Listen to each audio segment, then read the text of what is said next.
Di dalam nama Allah Bapa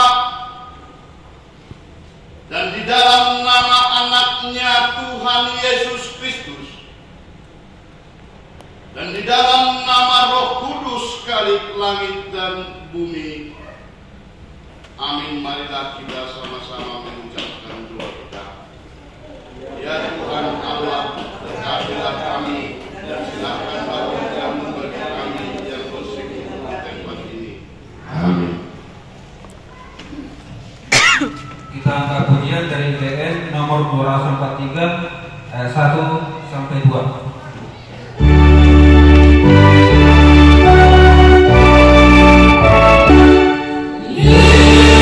Oh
Tata ibadah minggu ke-6 Dum Trinitatis Minggu 7 Juli 2024 untuk pesta syukuran ulang tahun Gereja Kristen Indonesia Protestan yang ke-34 yang bertema minggu kita pada hari ini mendok mauliate di saluhut dengan bahasa ni dibata mana bersyukur untuk kasih setia Tuhan.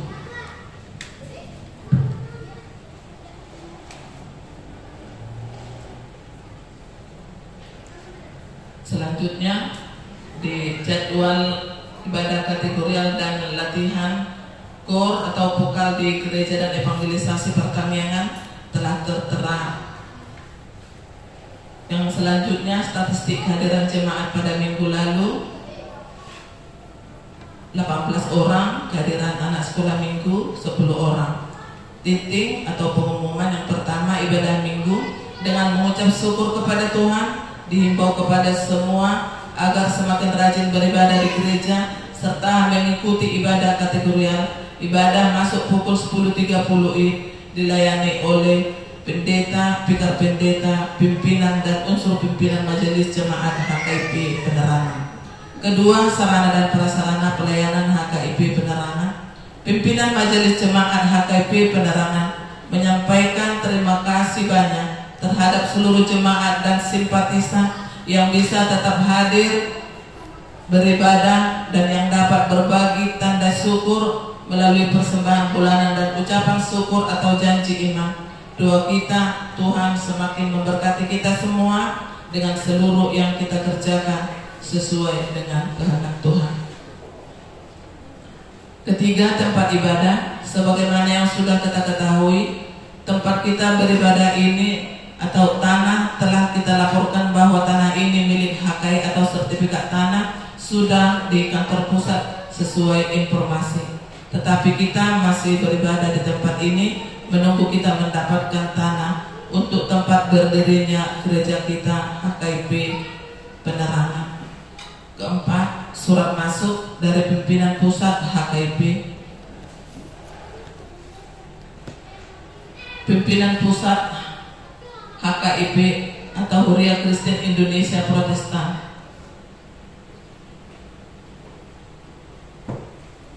Nomor 65-PP.HKIP-7/2024 tentang Persekutuan Jemaat HKIP Penerangan mengingat 1. Tata Gereja HKIP bab 4 pasal 4, bab 6 pasal 6 ayat 1 sampai 2.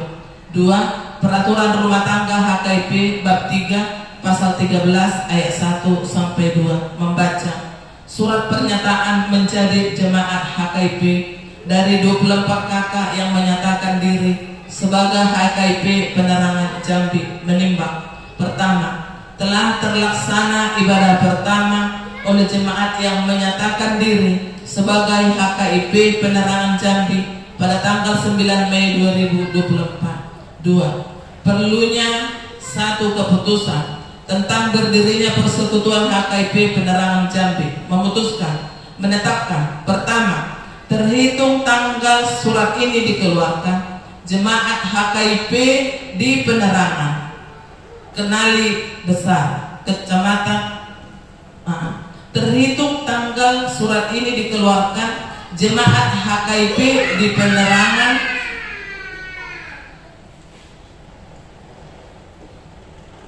Kecamatan Kenali Besar Provinsi Jambi adalah satu persekutuan jemaat, yaitu jemaat HKIP Penerangan dan berada dalam wilayah pelayanan HKIP Resort Pekanbaru. Kedua, dengan ketentuan apabila di kemudian hari terdapat kekeliruan dalam surat keputusan ini, maka surat keputusan ini akan ditinjau kembali. Ditetapkan di Pematang Siantar pada tanggal 6 Juli 2024.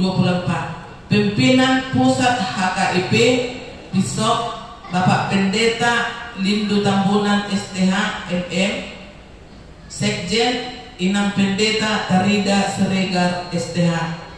Tembusan pertama Majelis Resort HKIP Resort Pekanbaru. 2. Majelis Pusat HKIP. Yang ketiga Arsip.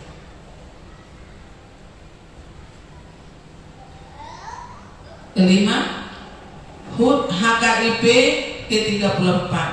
Nanti setelah selesai kita ibadah, kita akan melaksanakan perayaan syukur sukacita HUT HKIP ke-34. Keenam, ibadah Minggu 14 Juli 2024, kita akan laksanakan ibadah menggunakan bahasa Batak Toba. Keempat, di renungan Alkitab untuk 1 mingguan telah disediakan. Mari kita pakai waktu kita untuk membaca sesuai dengan yang ditentukan. Kelima, laporan keuangan mingguan Mazmur 65 ayat 2. Bagimulah puji-pujian di Sion ya Allah, dan kepadamulah orang membayar najar. Pemasukan di dalam 1 minggu telah tercantum di situ serta pengeluaran kita lengkap dengan rekapitulasi keuangan hingga saldo akhir kita. Perlu kita perhatikan di situ, saldo kas kita dari jemaat HKIP Penerangan telah kami tambahkan di situ mulai perhitungan dari tanggal 5 bulan Juli 2024, karena kita mengingat untuk pengeluaran kita tidak sesuai dengan pemasukan setiap minggu. Jadi sudah langsung kami tambahkan di kas saldo akhir kita yang dari HKI Penerangan telah kami tambahkan Rp12.975.300. Di kas pembangunan HKIP Penerangan tetap masih seperti itu. Tercantum di situ di nomor berikutnya rekapitulasi keuangan kita yang telah kita bawa ke HKIP Penerangan sudah tercantum sesuai dengan yang disebarkan selebaran kertas pada tanggal 16 Juni yang lalu. Tertulis di Kolose 3 ayat 15, hendaklah damai sejahtera Kristus memerintah dalam hatimu, karena untuk itulah kamu telah dipanggil menjadi satu tubuh, dan bersyukurlah. Bapak Ibu, saudara-saudara yang terkasih, apabila ada salah menuliskan dari nama atau jumlah atau marga, dari segala sesuatu yang tidak sesuai dengan ketentuan yang ada, segera dilaporkan agar untuk minggu depan kita perbaiki. Nomor situ akhir kata, selamat mengikuti ibadah dan memanfaatkannya, serta selamat ulang tahun bagi yang merayakannya seminggu yang lewat. Tuhan Yesus memberkati kita semua. Salam yang membawa doa syafaat kita. Amin. Berikan waktu ke Amang Situa S. Shalom bagi kita semua. Selamat hari Minggu. Terpujilah Tuhan. Pagi hari ini gereja kita HKIP boleh berumur sudah 34 tahun. Kiranya Tuhan semakin memakai HKIP menjadi tempat kemuliaan bagi nama Tuhan. Mungkin sedikit apa yang kita inginkan boleh tercapai, dan ada juga yang belum dapat kita terima. Yang kita percaya suatu saat pasti Tuhan akan menunjukkan. Oleh karena itu, Bapak Ibu serta saudara-saudari, firman Tuhan pada minggu hari ini tertulis di dalam Mazmur pasal yang ke-103 ayat 1 sampai dengan ayat yang ke-4. Mazmur pasal 103 ayat yang pertama sampai dengan ayat yang ke-4. Demikian firman Tuhan. Pujilah Tuhan hai jiwaku dari dalam. Pujilah Tuhan hai jiwaku, pujilah namanya yang kudus hai segenap batinku. Pujilah Tuhan hai jiwaku, dan janganlah lupakan segala kebaikannya. Dia yang mengampuni segala kesalahanmu, yang menyembuhkan segala penyakitmu. Dia yang menebus hidupmu dari lubang kubur, yang memahkotai engkau dengan kasih setia dan rahmat. Sampai sejauh itu bacaan firman Tuhan, kita bernyanyi.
Mengucap terima kasih atau mengucapkan rasa syukur dari kita kepada seseorang, bahkan hal sekecil apapun, haruslah mengucap syukur, haruslah berkata terima kasih sekecil apapun yang kita terima, sekecil apapun yang boleh ada pada kita.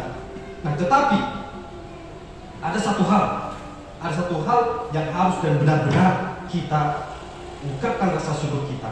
Apa itu? Yaitu adalah berkat kasih karunia dari Tuhan. Tubuh kita ini, napas kita ini, dan apa yang ada pada kita sekarang ini, semua dari Tuhan, dan itu patut kita mengucap syukur dan mengatakan terima kasih kepada Tuhan melalui doa. Oleh karena itu, yang menjadi topik tema atau tema dalam ibadah kita atau terlebih firman Tuhan pada saat ini, bersyukur untuk kasih setia Tuhan.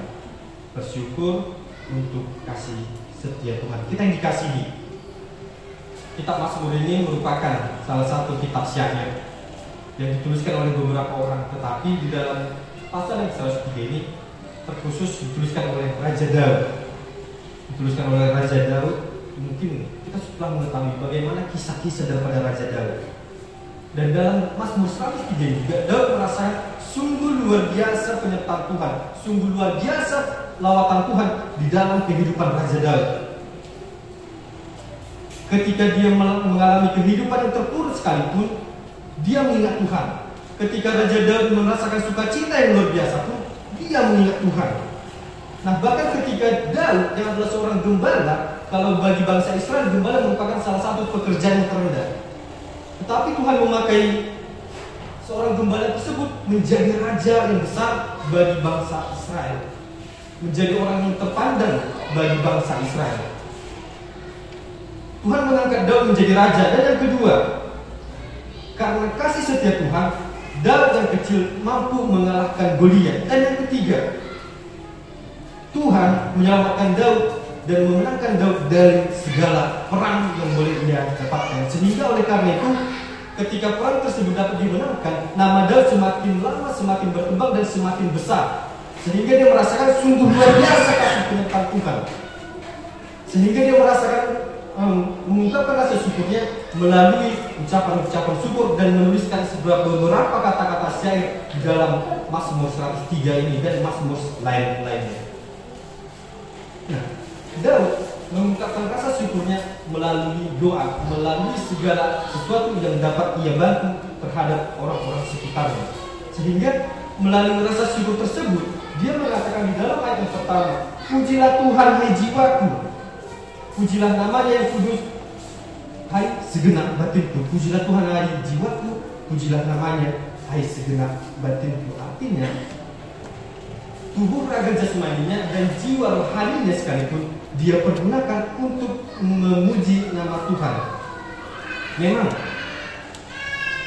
pada masa perjanjian lama memuji Tuhan atau beribadah sangat susah, karena masih ada istilah pembatas-pembatas tadi. Ketika kita adalah orang biasa yang ingin menyerahkan persembahan kita kepada Tuhan, kita harus datang ke rumah ibadat, lalu ada perantara yaitu seorang imam. Nah, tetapi ketika kematian Tuhan Yesus Kristus, bait suci terbelah menjadi dua sehingga penghalang tersebut telah ditiadakan. Nah, makanya dalam beribadah kita dapat langsung bertatap muka kepada Tuhan. Nah, makanya dalam istilah Martin Luther meyakini ketika peribadahan itu berlangsung, Tuhan benar-benar hadir di tengah-tengah kita melalui peribadahan kita. Dan juga dalam istilah Martin Luther juga mengatakan di dalam peribadahan kita datang kepada Tuhan dan juga sekaligus Tuhan datang kepada kita. Artinya ada dua hal yang dapat keberlangsungan yang sangat luar biasa. Tuhan datang kepada kita dan kita datang kepada Tuhan. Nah, di dalam pemujian Raja Daud pun dia tidak melupakan Tuhan. Dia tidak melupakan Tuhan. Apa yang dia terima, dia tidak melupakan Tuhan. Karena ada satu peribahasa yang sangat sering kita dengar, kacang lupa kulitmu. Kacang lupa kulitmu. Nah, peribahasa ini adalah sesuatu yang kalau diartikan adalah sangat yang mendalam yang boleh menembak seseorang di dalam tingkah lakunya. Ketika apa yang boleh kita perbuat, apa yang boleh kita bantu terhadap seseorang, ketika orang tersebut melupakan apa jasa kita, kita yang disebut sebagai kacang lupa kulitnya. Tetapi dalam pengajaran firman Tuhan, apa yang tangan kanan kita berikan, tangan kiri tidak boleh mengetahui. Apa yang boleh kita lakukan kepada orang, tidak boleh kita mengingatnya. Sebab yang kita lakukan sudah memiliki upahnya masing-masing di kerajaan Tuhan. Kita dikasihi oleh Tuhan Yesus Kristus. Di dalam pemujian, Daud merasakan ketidaklayakan sebenarnya. Karena sekalipun dia adalah raja, sekalipun Daud adalah orang yang dikasihi oleh Tuhan, tetapi dia menyadari dosa yang ia boleh lakukan. Salah satu dosa Daud yang sangat luar biasa yang boleh dia lakukan, yaitu merebut seorang istri dari Uria yang bernama Bathsheba. Sehingga Tuhan menghukum Daud. Tuhan menghukum Daud melalui keturunannya yang boleh meninggal ketika dilahirkan. Nah, tetapi Daud menyadari kesalahan yang dia boleh terima. Daud merasakan apa dosa yang besar yang boleh dia lakukan, sehingga dia menyesali. Dia datang ke hadapan Tuhan. Dia berpuasa. Dia merebahkan dirinya setara dengan debu. Dia berpuasa selama 1 hari 1 malam lamanya supaya Tuhan benar-benar merupakan dosa daripada Daud. Nah, karena itu juga Tuhan memberkati Daud. Sekalipun Daud adalah manusia biasa yang tidak menjadi raja, karena penyesalan dosa tadi, Tuhan kembali memberkati Daud. Ayat yang ketiga boleh saya bacakan. Dia yang mengampuni segala kesalahanmu, yang menyembuhkan segala penyakitmu. Kita yang dikasihi, pengampunan dosa merupakan tindakan yang terus berlanjut, sekarang, nanti, esok, dan sampai selama-lamanya. Manusia telah kehilangan kemuliaan Allah karena dosa-dosa yang dilakukan oleh Adam, Hawa, dan sampai seterusnya hingga pada saat kita ini. Artinya, ketika kita dilahirkan pun tidak ada nama istilah bayi ketika dilahirkan itu adalah orang yang suci. Tidak ada. Ketika bayi dilahirkan, dia sudah mendapatkan dosanya yang bernama dosa warisan. Dosa warisan dari si Adam, dosa warisan dari orang tuanya. Makanya manusia sangat memerlukan yang namanya pengampunan dosa. Lalu, ketika kita menerima pengampunan dosa, apakah itu cukup sekali? Tidak. Karena yang namanya manusia itu sangat rentan dalam melakukan dosa. Pada hakikatnya pun manusia senang atau gemar melakukan dosa. Nah, makanya hari demi hari kita memerlukan pengampunan dosa. Kita memerlukan pengampunan dosa dan juga kita perlu mengingat baptisan kita. Baptisan bukan hanya ketika pada masa kecil saja dilaksanakan, tidak. Melainkan ketika baptisan dilaksanakan, kita harus mengingatnya dalam setiap harinya. Karena baptisan merupakan lambang dari pengampunan dosa. Dan Martin Luther juga mengatakan pertobatan setiap hari. Artinya setiap hari. Setiap hari kita perlu membaharui diri. Setiap hari kita perlu menyesali perbuatan kita. Setiap hari kita perlu pengampunan dosa dari Tuhan. Nah, kita yang dikasihi pengampunan dosa yang dikatakan Daud pada saat ini, ada beberapa hal makna yang perlu kita terima. Ada beberapa hal arti yang boleh kita terima mengenai pengampunan dosa ini. Ketika pengampunan dosa terjadi, ada beberapa hal yang perlu kita ketahui dan patut kita syukuri. Yang pertama, ketika pengampunan dosa terjadi, Tuhan menyembuhkan penyakit kita. Tuhan menyembuhkan penyakit kita. Memang secara jasmani penyakit sangat sulit disembuhkan, tetapi dalam maksud hal ini penyakit yang dimaksud adalah penyakit secara rohani. Kebobrokan sifat manusia merupakan penyakit jiwa. Kebobrokan sifat manusia merupakan penyakit jiwa yang merupakan gangguan yang akan mendatangkan maut. Artinya kebobrokan kita, dosa pelanggaran kita itu mendatangkan maut bagi kita. Sebab Roma 6 ayat 23 mengatakan upah dosa ialah maut. Tuhan tidak pernah bernego-nego terhadap dosa. Ketika manusia berdosa, manusia patut dihukumkan. Tetapi Tuhan itu adalah kasih dan adil. Ketika manusia berdosa, Tuhan mengingatkan melalui kasihnya, melalui anugerahnya, Dia mengampuni dosa kita sehingga kita layak diselamatkan. Sehingga hal ini pun Kristus dijadikan sebagai kebenaran untuk memberantas atau membenarkan jiwa kita, dan Ia pun yang adalah kudus turut menguduskan kita. Lalu yang kedua, Ia telah menyelamatkan kita dari bahaya. Ia telah menyelamatkan kita dari bahaya. Tadi Roma 6 ayat 23 katakan dosa adalah maut. Maut, tidak ada seorang pun manusia yang menginginkan maut atau bahaya tersebut. Sehingga melalui kematian Kristus kita diselamatkan dari bahaya. Dan yang ketiga, Ia memberikan kita kehormatan. Sungguh luar biasa. Kehormatan bagi manusia mungkin yang kita inginkan adalah jabatan yang tinggi atau dipandang mewah atau wow bagi setiap orang. Tetapi kehormatan dari Tuhan yaitulah ketika kita mendapatkan mahkota kehidupan dan kita layak dalam kerajaan surga. Lalu yang terakhir, yang keempat, melalui pengampunan dosa tadi, Tuhan juga memberikan kita panjang umur dan pengharapan. Tuhan memberikan kita panjang umur dan pengharapan. Kita yang dikasihi, panjang umur yang dimaksud itu seperti seekor Raja Wali. Ketika Raja Wali atau Raja Wali tadinya mengalami masa kehidupan, masa tenggangnya, dia mengalami permasalahan yang sangat luar biasa. Dia harus menentukan dua pilihan, hidup atau mati. Ketika dia menyatakan dia harus hidup, dia akan mengalami penyakit yang luar biasa. Dia harus terbang tinggi ke suatu pegunungan, dia harus merontokkan bulunya, mematahkan paruhnya dan kukunya. Dan ketika dia mampu melewati hal tersebut, dia menjadi baharu. Tetapi ketika dia tidak mampu, maka ia akan musnah. Demikian juga dengan panjang umur kita. Ketika Tuhan memberikan kesempatan hidup bagi kita pada saat ini, kita harus mampu baharu dari sekarang, nanti, dan sampai selama-lamanya. Artinya ada proses yang baik supaya kita menjadi baharu dalam Kristus. Lalu dari semuanya tadi, kasih Tuhan mana lagi yang harus kita sukai? Jika tidak ada, maka bersyukurlah. Oleh karena itu, kita yang dikasihi oleh Tuhan Yesus Kristus. Tadi di dalam firman Tuhan sekolah minggu saya mengatakan dalam 1 Tesalonika 5 ayat 18. Boleh kita sama-sama membuka kitab kita dan kita membacakannya. 1 Tesalonika 5 ayat ke-18.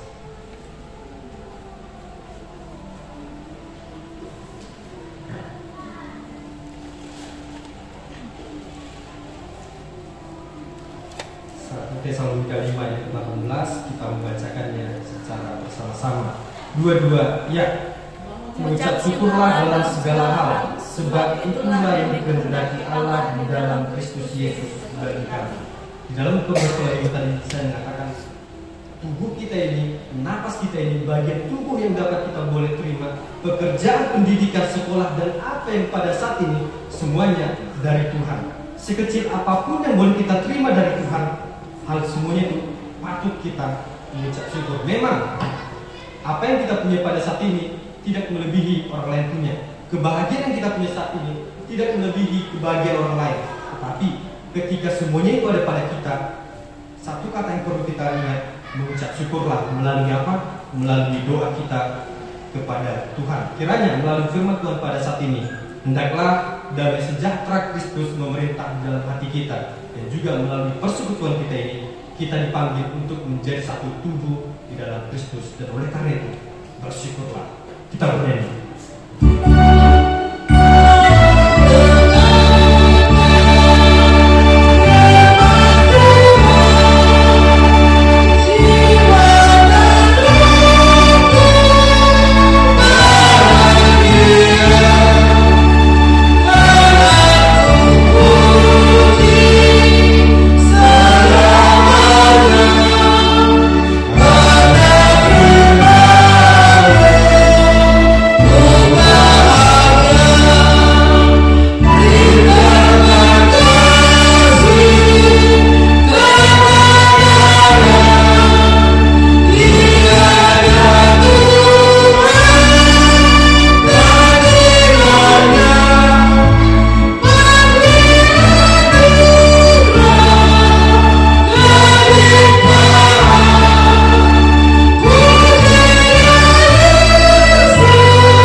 surga, kami mengaku bahwa Tuhan adalah sumber dari segala karunia yang melimpah dalam kehidupan kami masing-masing. Sebagaimana daripada karunia itu, kami serahkan kembali sebagai persembahan kami kepadamu Tuhan. Terimalah dan berkatilah persembahan umat-Mu ini, agar dapat kami pergunakan untuk pekerjaan dan pelayanan kerajaan Tuhan di dunia ini. Bukalah hati kami untuk mengenal betapa banyak berkat dan karunia yang kami peroleh dari-Mu Tuhan, supaya kami senantiasa bersyukur kepadamu di dalam nama Tuhan Yesus Kristus Tuhan kami. Amin. Marilah kita sama-sama mengucapkan doa Bapa kami. Bapa kami yang di surga, dikuduskan nama-Mu, datanglah kerajaan-Mu, jadilah kehendak-Mu di atas bumi seperti di surga. Berilah kami rezeki hari ini, dan kami yang secukupnya, dan ampunilah kami akan kesalahan kami, seperti kami juga mengampuni orang yang bersalah kepada kami. Dan janganlah masuk kami ke dalam pencobaan, tetapi lepaskan kami daripada yang jahat. Karena Engkau yang punya kerajaan dan kuasa dan kemuliaan sampai selama-lamanya. Amin. amin. Agar kita pulang ke rumah kita masing-masing membawa berkat yang damai sejahtera dari Tuhan, mari kita sama-sama menyambut berkat Tuhan. Tuhan memberkati kita dan melindungi kita. Tuhan menyinari kita dengan wajah-Nya dan memberi kita kasih karunia. Tuhan menghadapkan wajah-Nya kepada kita dan memberi kita damai sejahtera. Amin.